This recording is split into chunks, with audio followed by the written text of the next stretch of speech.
So in today's video, we're gonna be talking about the 21 highest paying work from home jobs, and this is going to be without a doubt the best video available on the internet. And this is something where if you really pay attention to this and you get one of these jobs, it can literally change your life in 3 months. Many people have done this. There's interviews on my channel of people who have gotten jobs in 10 days, 14 days. There's even a 16-year-old who was able to get a job using these methods that I'm gonna talk about in this video. And this is gonna give you a bunch of different options for really good remote or work from home jobs. And this is gonna be 100% backed by the best data available on the internet, as well as my own experience helping a bunch of people get these types of jobs. So if you appreciate this type of content, go ahead, cheers the like button, and let's get right into it. All right, so just a few years ago, I was actually stuck working like 13-hour shifts during the pandemic because I worked in healthcare. I was extremely stressed out, I was burned out, I was pretty depressed, and I had anxiety and all those things that you can talk about. And this was after doing everything right, going to school, getting a doctorate, becoming a pharmacist, right? I did everything that all the experts say that you should do. Yet I felt trapped in an endless cycle of eat, sleep, work, repeat. Then I finally decided to change things and I tried working remote for the first time. I went to Puerto Rico with my best friend, John. I met a bunch of other people who were also working remote. I had an amazing time as well, and my life was never the same again. And after doing this, I knew there was absolutely no way I could ever go back to working like a normal 9-to-5 job where you go into the office. And there are so many benefits of working from home or working remote that I'm going to go over in this video as I present these different options to you. And chances are, depending on your personality, many of these options are going to be really good for you. So there's gonna be great options if you're introverted, extroverted. There's gonna be really good options if you're somebody who's artistic or somebody who's analytical. There's also gonna be great options if you're somebody who's really ambitious, or you're somebody who just wants a super chill job where you can just live the rest of your life without having to worry about money. So the first one is going to be copywriting. And I'm gonna tell a story about someone who I'm gonna call Jed. So Jed was basically a journalist. He was making about $60,000 a year, but he really did not want to continue doing journalism. It just wasn't something that interested him all that much. And so he looked for other opportunities in order to get paid for his writing skills. And the opportunity he found was copywriting. And he basically doubled his salary and he also enjoyed his job even more. So what exactly is copywriting? It's the ability to sell or market a product or service using the written word. Now, if you've ever gone to Amazon, the people who write the product descriptions are copywriters. If you ever, turn on your TV, the people that write the scripts for those advertisements are copywriters. And if you've ever looked at a video sales letter for an online course, the people who write those are also copywriters. And it's basically a way of communicating the value of your product or service in such a way where you prove to them that it's going to solve whatever problem that they have. And this is an insanely valuable skill. Not only right off the bat can you make money from it as a freelancer, so you can do it kind of as a side hustle, but you can also get a full-time job. And it's one of the best skills you could possibly learn if you want to start a business later on down the line. So if you're somebody who is really attracted to sales or marketing, but you don't really want to show yourself on camera, you want to do it more through the written word, copywriting can be amazing for you. Now, according to Glassdoor, copywriters make about $51,000 a year, but you have to understand this is the entry-level role, and also a lot of the copywriters that report probably just do it part-time. According to BLS, full-time copywriters make about $80,000 a year. Now, I'm going to give all of these a score from 1 to 10, with 10 being the best for getting a work-from-home remote job. And I can't give this one a 10 out of 10, even though it's a super valuable skill, just because of the fact that it is pretty hard to learn how to get good at copywriting. It is a skill you really have to work at. And so for that reason, it is going to take a little bit longer than some of the other ones on this list. And I'm going to go ahead and give it an 8 out of 10 money score. Next on the list, we're going to talk about social media operations. And this isn't just an operations job. This is basically any job related to social media, because this is absolutely blowing up right now. And it's one of the industries that has the most opportunity. So for this one, I'm actually going to tell the story of my operations manager, Kat. And I actually didn't get permission from her to tell this story, so I'll keep it really vague. But basically, Kat runs the day-to-day operations within my business. And a lot of that does involve managing my social media profiles. And Kat's long-term goal is to actually start a social media company herself, and she's very open about that, and that's awesome. Some people think that you shouldn't tell employers about that, and I just could not disagree more. Employers, when they are on YouTube or anything like that, if they see you have a YouTube channel and you're making really quality videos, for instance, that is going to look incredibly attractive to them. And so Kat is basically getting paid to learn super valuable skills that align with her future goals.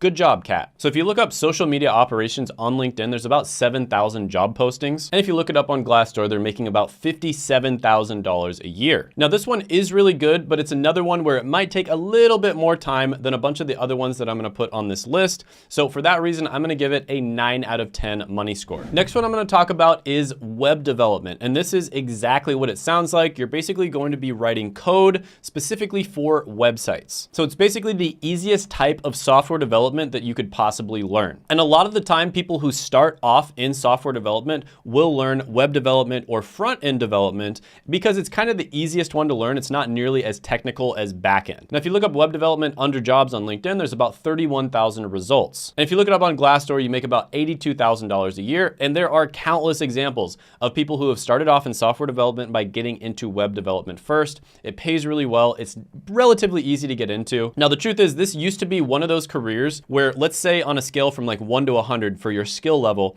you could probably get into web development with like a 20 out of 100 skill level. Now you have to probably have something like a 40 or a 50 out of 100 in order to get into it. So you see a lot of people kind of complaining about how it's a lot harder to get into this now. But with that being said, if you use a lot of the methods that I tell you about on this channel, specifically making sure that you actually have pretty decent skills, creating a portfolio that clearly and easily showcases that you have those skills, and then sending that portfolio to the right people in such a way where it's much more engaging, which I talk about on this channel, you will be able to easily get a job in web development. And this is one you could probably get into in about 3 months or so. So this is a really good one, a little bit harder than some of the other ones on this list that are basically like a cheat code. So I will give it a 9 out of 10 money score. Next on the list is going to be tech sales. And one person who I interviewed on my channel who was able to get into tech sales was Kevin. And he was basically a laid off construction worker. So he was making really good money in construction, but the jobs were kind of like hit or miss. Like he'd get a job and then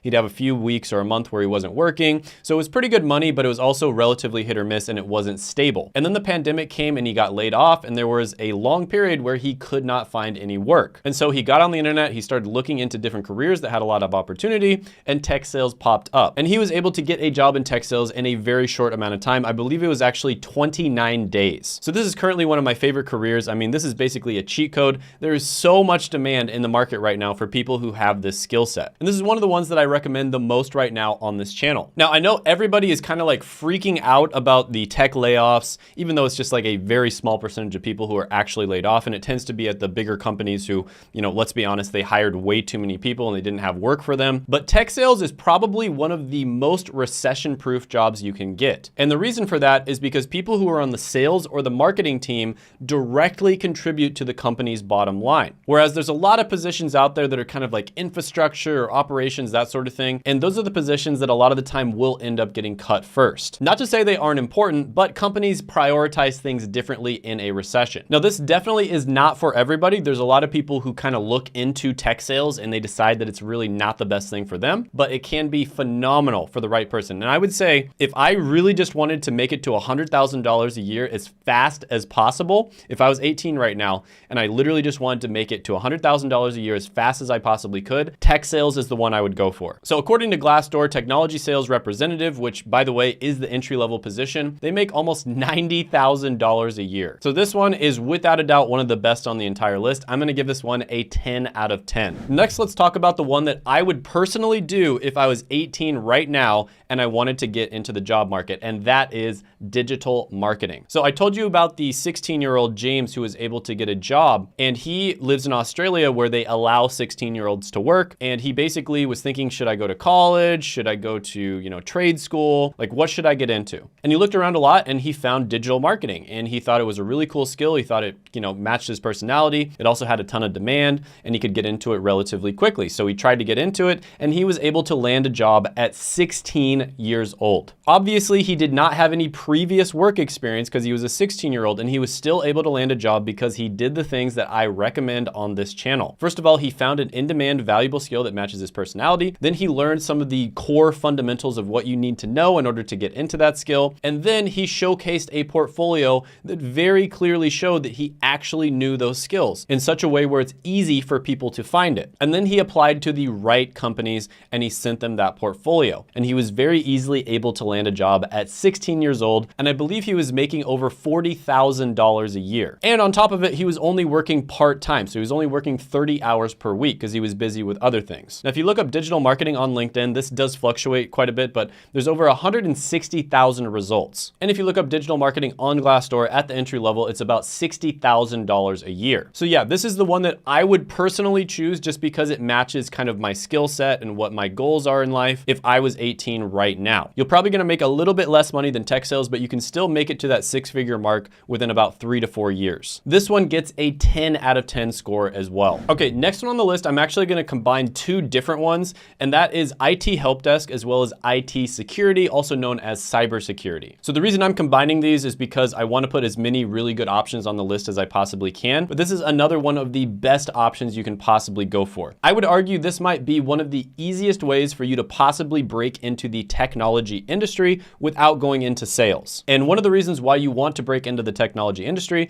is because very simply, it's probably the best industry you can possibly work in. It has the most opportunity, the best benefits, the best pay, the best work-life balance, the best ability to get remote jobs, etc., etc. Now, the best thing about the majority of entry-level IT careers is they absolutely do not require a college degree. If you get a college degree, great. That's another great way to get into IT, but they do not require one. And in many cases, you can get in with a certificate. And in a lot of cases, which I've actually talked about on this channel, you can get in even without certificates. Now, there is a plethora of different IT-related jobs. One of them would be IT security specialist. If you put that in on LinkedIn, you're gonna see 8,000 results. If you type in IT security specialist on Glassdoor, you're gonna see $83,000 a year. And again, keep in mind, this is the entry-level role. There's tons of other jobs you can move into that pay much better than that. So yeah, IT is phenomenal. This one gets a 10 out of 10 career score from me. Next, let's talk about something that isn't technology related, and that is going to be travel agent. Now, this is one that, again, you can definitely get into it without a college degree, and there are many examples of people who have had successful careers doing this. It's also one that you can do part-time, right? So you can do it kind of on the side, even as a business side hustle. You can do it part-time, or you can do it full-time if you want. Now, if you type in travel agent on LinkedIn, there's over 60,000 results. Now, you can differentiate yourself as a travel agent by specializing in certain areas. So let's say you live in an area of the world that a ton of people want to travel to. You can actually differentiate yourself as a travel agent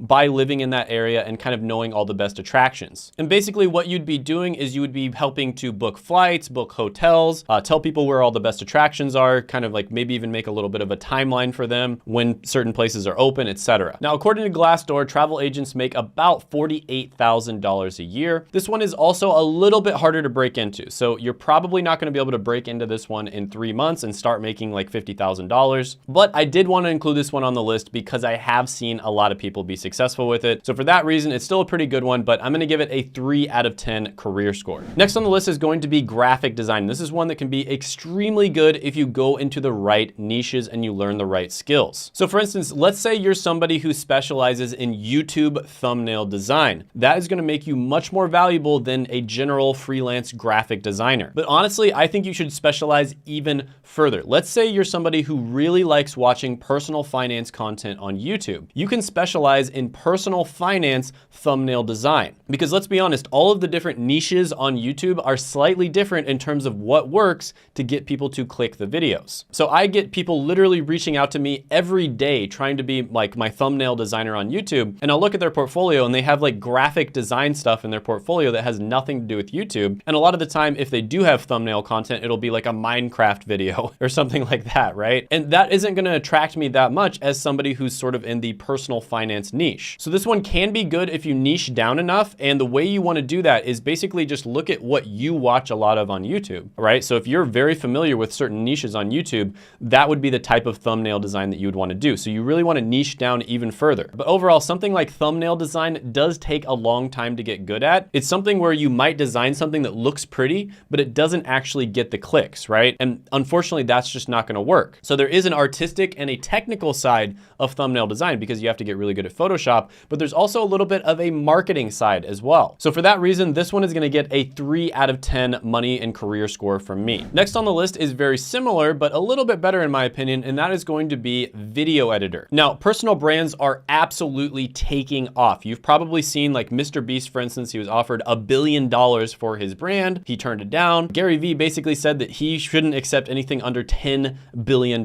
And honestly, even that might be too little. You've seen these creators launch $100 million brands with a single video. So the creator economy is just incredible. I mean, there's literally, channels where it's just somebody in their kitchen recording videos that are getting more views than an entire news network. And they have no idea how to monetize it yet. This is just at the infancy right now. Creators like that, a lot of the time are only making like $10,000, $20,000 a month, but pretty soon they're gonna be making $100,000, maybe even $1 million a month because they're not properly monetizing their brand. Whereas these news networks are getting less views, but they're making like $100 million a year. So when it comes to video editing, this is another one where you really need to niche down. So another example of this, I'll just use personal finance again. You want to learn how to edit videos, obviously on YouTube. So if you're reaching out to YouTubers to try to get a job with them, do not send them your wedding videos. That is not going to impress any YouTubers. What you want to do instead is send them YouTube videos that you've edited. And the easiest way to do that is to just start your own YouTube channel. And then of course, if you are able to edit videos for other YouTubers, that's great as well. And if you want to appear even more valuable, edit videos for other YouTubers that are in the same niche. Because again, every single niche has different personalities and sort of like a different meta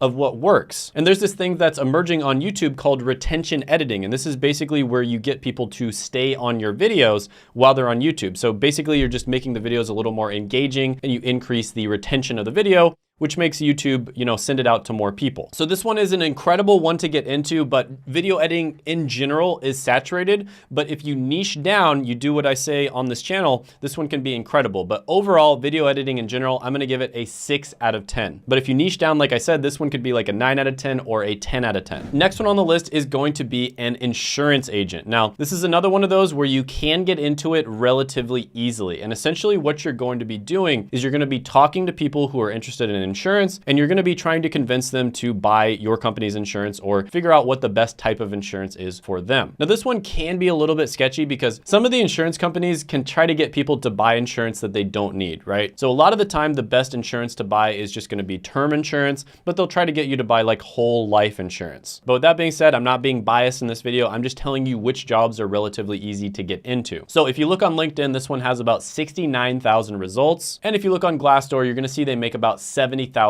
a year. So yeah, this is a little bit of a soul-sucking job if you ask me, but if you need to get a job right away, this can be a good one. I'll give it overall a 4 out of 10. Next one on the list is data analyst. And this is another one of my absolute favorite careers you can get into at the entry level. So data is incredibly valuable, incredibly important. You've probably heard data is more valuable than oil or gold. And if you think about it, it makes complete sense. Like imagine your favorite sports team. Let's say your favorite sports team is the Los Angeles Lakers. If you send out 1 million ad impressions, like 1 million people see an ad for a Los Angeles Lakers jersey, and you don't know who are actual Lakers fans, you might get like, I don't know, let's say 100 sales. But if you send out 1 million ads to people who you have data on and you know exactly who they are, and maybe you even know that they're looking for a jersey, right? So they're in the market to buy a jersey, you're probably gonna get 1,000 sales, 10,000 sales, maybe even like more than that. So you can see the difference that makes. That's like a 100x, maybe even like 500x difference from just randomly sending out ads to people. So that's why data analytics is so incredibly important. And if you type in data analyst on LinkedIn, you're gonna see 363,000 results. And if you look up data analyst on Glassdoor, you're gonna see they make about $71,000 a year at the entry level. Now, this is one where it's a little bit harder to get into, in my opinion, than something like tech sales, IT,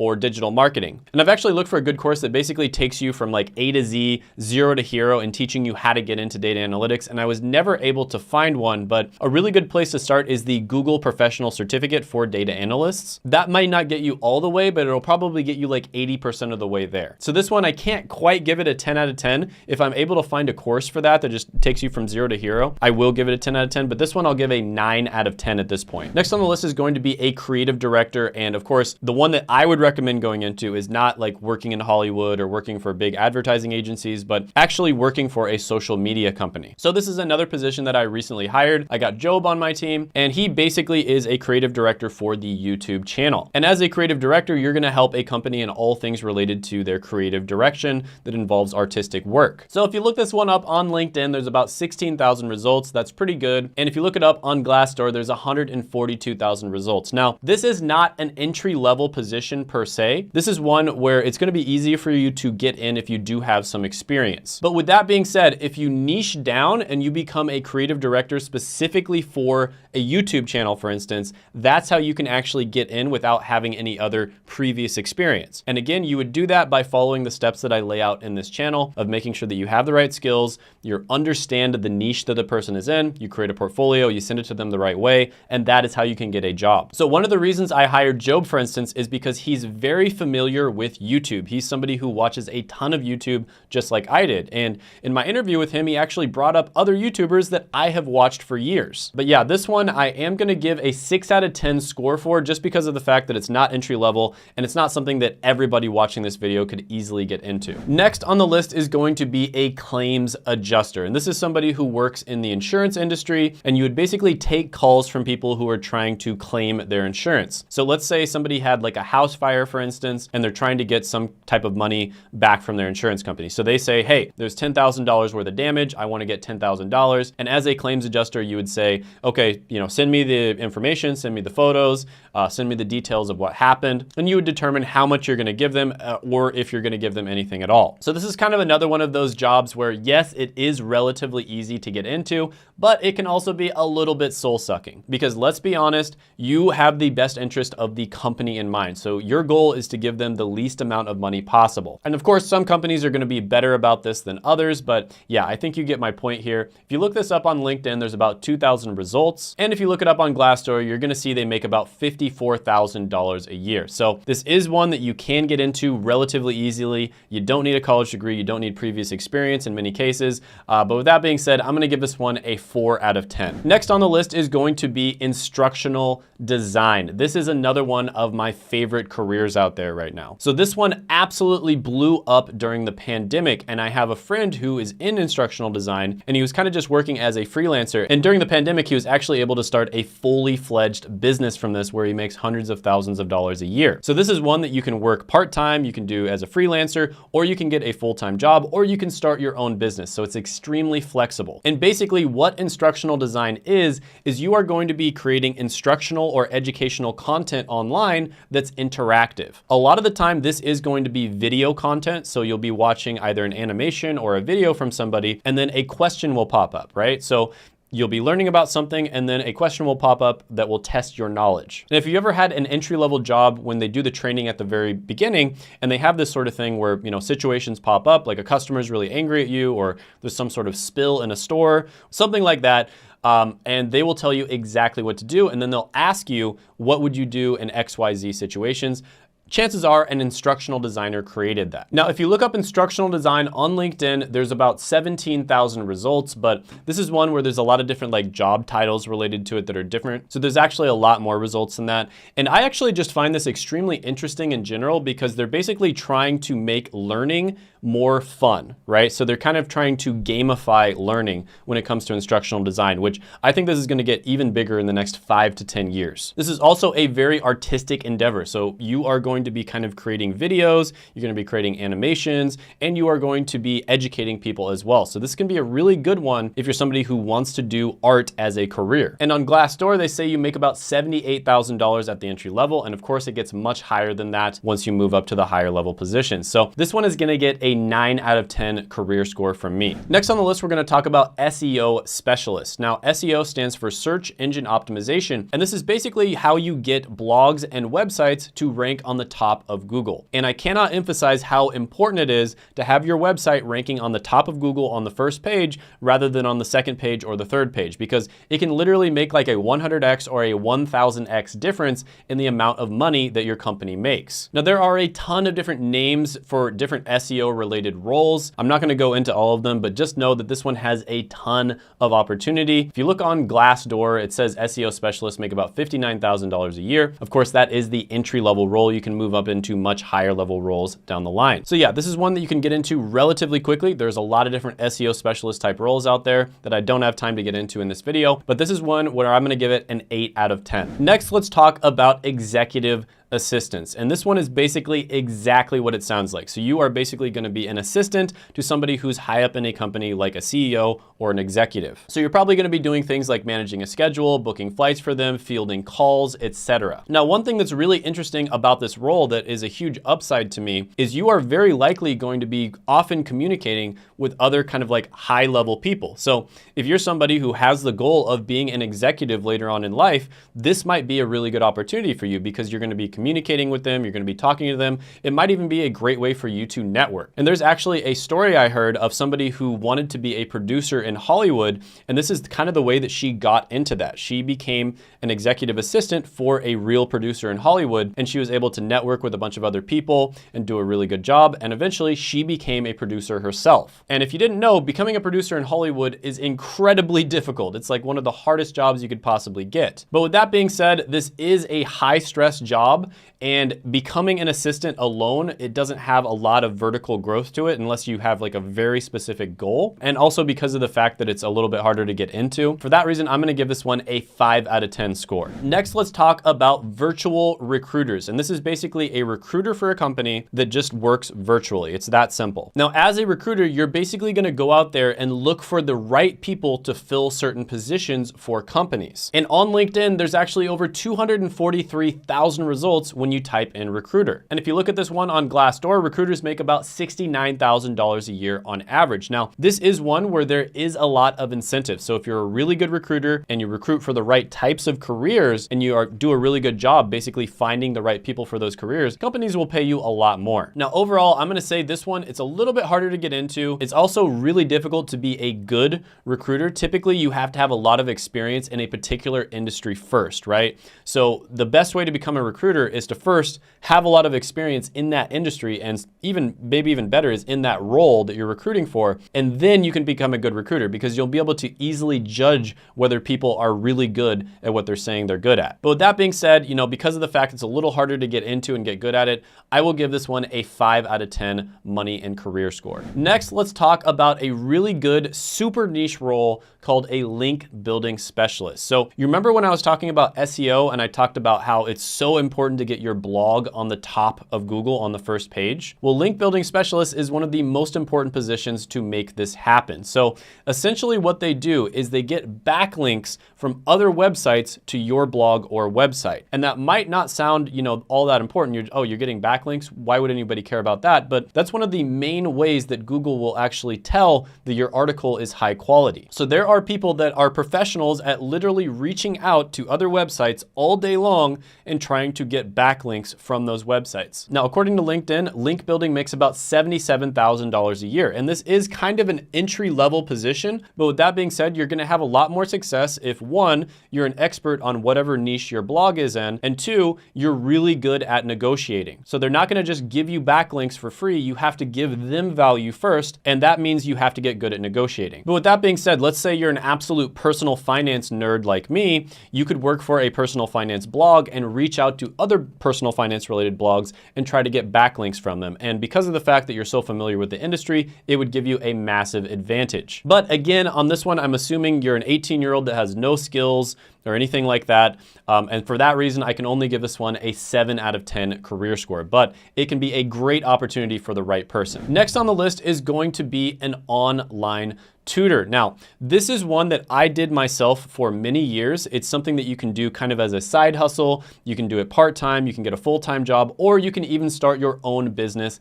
doing online tutoring. And the more niche you get here, the better. I was actually able to get super, super niche with this one, and I made over $100 an hour. So basically, you know, there's like science tutors, right? That would be like a massive niche. And then you would want to niche down even more. So in my particular case, I tutored people for pharmacy because I was a pharmacist.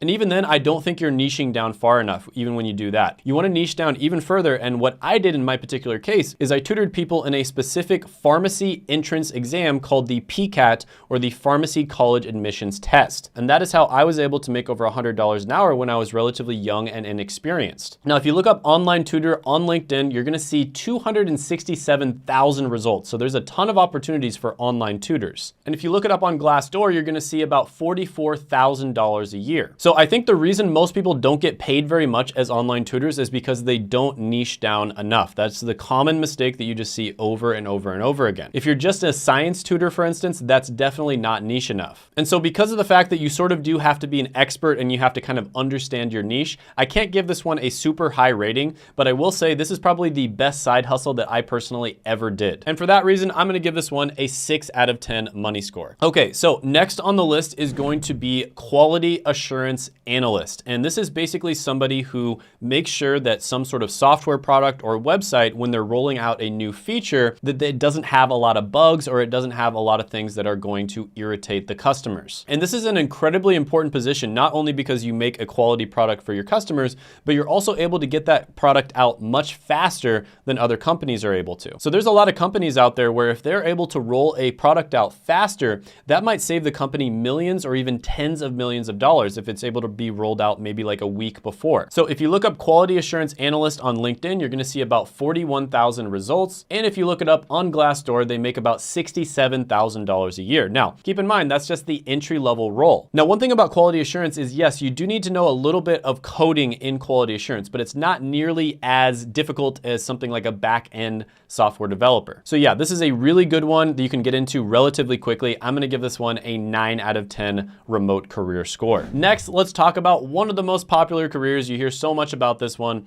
and that is software developer. There's basically like an entire industry around teaching people how to become software developers because it is such an in-demand skill. Now, there are many different ways of getting into software development, which is basically coding. You're gonna be coding different computer programs, different software, different websites, etc. Now, some people get into this by getting a computer science degree or a software engineering degree. Some people get into this by going to a tech boot camp that costs typically around like $10,000. Some people get into this by doing certifications. Some people get into this by self-teaching. Some people do online courses. So you're gonna hear lots of arguments about the best way to get into software development. Everyone has their own opinion on it, but one thing is for sure, and that is if you are able to land a job, this is one of the best jobs you can possibly get. If you look at the Financial Independence Retire Early subreddit, which is basically a bunch of people who want to try to retire by the time they're 30 or 40, you're gonna see this is the most common career that a lot of these people have. And on LinkedIn, if you look up software development, you're gonna see 280,000 results. And if you look it up on Glassdoor, amazingly, even though it's an entry-level job,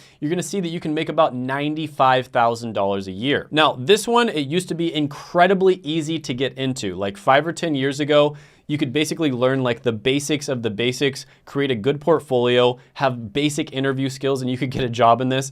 It's gotten a little more difficult now. It's not super, super easy like it used to be, but with that being said, it's still relatively easy to get into compared to a ton of different careers out there. So this is one where you probably are not gonna be able to do it in 3 months. It's probably gonna take you something more like 6 to 12 months in order to get into software development. But with that being said, I still have to give this one a 10 out of 10 score. Now, one thing I say on this channel is always go where the opportunity is. This is the most important thing. Like, drill that sentence into your head if you have to, right? Go where the opportunity is. Write it out on a piece of paper, put it up on your wall, put it up on the ceiling so you see it when you wake up in the morning. Whatever you have to do, go where the opportunity is. And all of these on this list are careers where there's a good amount of opportunity. And of course, the 9 out of 10 or 10 out of 10 ones are the best ones. But with that being said, if you're not sure what career path is right for you or which one you want to go into, and you want to sort of like sample them, sort of like a sample platter at a restaurant, what I recommend is the Google Professional Career Certificates. And basically the reason these certificates were created is because there were certain positions at companies like Google, Facebook, etc., that they were having a ton of problems filling. They were having a lot of issues finding people that had these skill sets. So instead of relying on colleges, which weren't doing a good job, they decided to create their own professional certificate program. And that's exactly what they did. And they created the Google Career Certificates. So you can basically audit these completely free. And if you want to get the certificates, it doesn't cost very much. It's about $39 a month. And I made a video where I went over the top 5 Google Professional Certificates, and I highly recommend you check that out right here.